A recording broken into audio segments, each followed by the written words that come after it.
కళ నెరవేర్చుకోకుండానే చనిపోయారు. సో మామూలుగా అందరూ ఏమనుకో కీడు శంకిస్తారు. ఏంటి ఇంత మంచి కార్యక్రమం రాముని కోసం చేస్తుంటే ఇలా జరిగింది అని అక్కడ ఆపేస్తారు చాలా మంది. మరి మీరు ఎలా ముందుకు తీసుకెళ్ళగలిగారు దాన్ని? అది టోటల్గా రాంగ్. ఎవరో ఏదో చెప్పడం, దాన్ని ఏదో మనం ఊహించుకోవడం, ఏదో అనుకోవడం అనేది ఓకే. రాంగ్. నాన్నగారు సంకల్పించారు, మొదలెట్టారు. స్లాబ్స్ అన్ని 2 స్లాబ్లు, ground floor, first floor slabs అన్నీ కూడా అయిపోయి 2005లో మొదలెట్టారు నాన్నగారు. ఓకే. 2007లో పరంపదించారు. ఆ టైంకి 50%, 70% వరకు సివిల్ వర్క్ అయిపోయింది. సడన్గా పాస్ అయిపోయేసరికి మేమందరూ కొంచెం, మా కుటుంబం అంతా కూడా షాక్లో గురయ్యాం. ఇంత పెద్ద ప్రాంగణం కట్టి మొదలెట్టి మధ్యలో పాస్ అయిపోయారు, మనకి ఎలాగా అని చెప్పి మేమందరూ ఆ రాముడినే ప్రార్థించుకున్నాం. మనం ఎలాగైనా ముందుకు తీసుకెళ్ళాలి.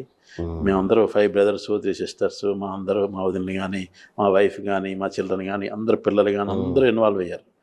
ఆ కుటుంబం అంతా కూడా ఇన్వాల్వ్ అయ్యి దాన్ని ముందుకు తీసుకెళ్దామనే ఒక డెసిషన్ తీసుకొని ఆ 2007 నుంచి మాకు 7 సంవత్సరాలు పట్టింది కంప్లీట్ చేయడానికి. ఫినిషింగ్ అయ్యి ఇనాగ్రేషన్ వరకు ఆ సివిల్ వర్క్ తర్వాత కంప్లీట్ చేయడానికి సాక్షాత్తు రాముడే మాకు శక్తినిచ్చి ఆ నాన్నగారి సంకల్పాన్ని ముందుకు తీసుకెళ్లారనే పూర్తిగా నమ్ముతున్నాం.